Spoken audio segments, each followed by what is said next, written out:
নবীর লাশ চুরির ঘটনা যেটা আছে, তিনজন ইহুদি পা পর্যন্ত জামা, ওই জন্য লম্বা জামা আর মাথায় টুপি। আপনারা এখন দেখেছেন মোবাইলে ধরা পড়ছে অনেক এলাকায়, অনেক অমুসলিম ছেলে মুসলিম সেজে দাঁড়িয়ে রেখে কি করছে, ভিক্ষা করছে, যাতে মুসলিমদের বদনাম হয়। ঠিক বললাম না ভুল বললাম?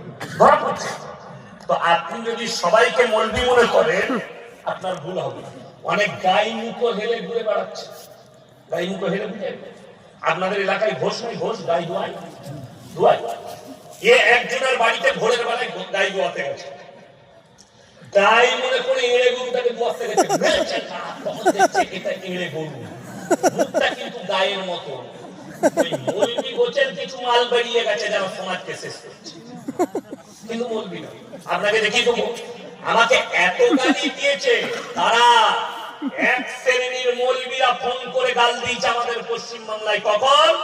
যখন আমি বলেছি মাইক নিয়ে মারুতি আর টোটো ভাড়া করে গ্রামে গ্রামে বাজারে বাজারে আদায় করা মাদ্রাসার নাম করে মসজিদের নাম, ইসলামের বদনাম।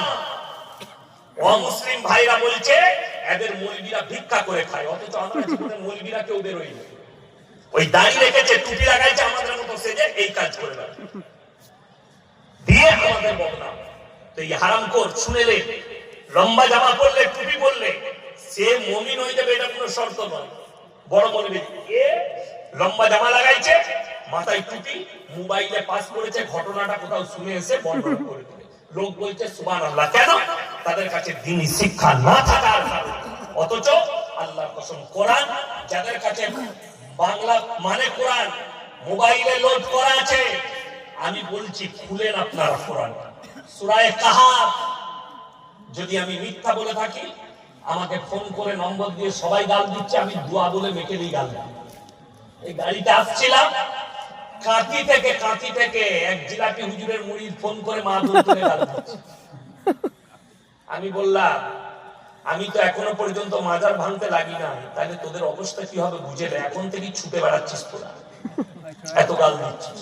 যাই হোক, আমি যেটা বলছি, সূরা কাহাফ 16 পারায় শেষ হচ্ছে, 15 পারায় স্টার্ট।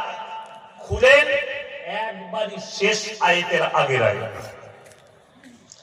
কুল লাউ কানাল বাহরু মিদাদান লিকালিমাতি রাব্বি লানাফিদাল বাহরু ক্বাবলা আন তানফাদা কালিমাতু রাব্বি ওয়ালাউ জিনা বিমিসলিহি মাদাদা। হে আমার নবী, পৃথিবীর মানুষকে বলে দাও, পৃথিবীতে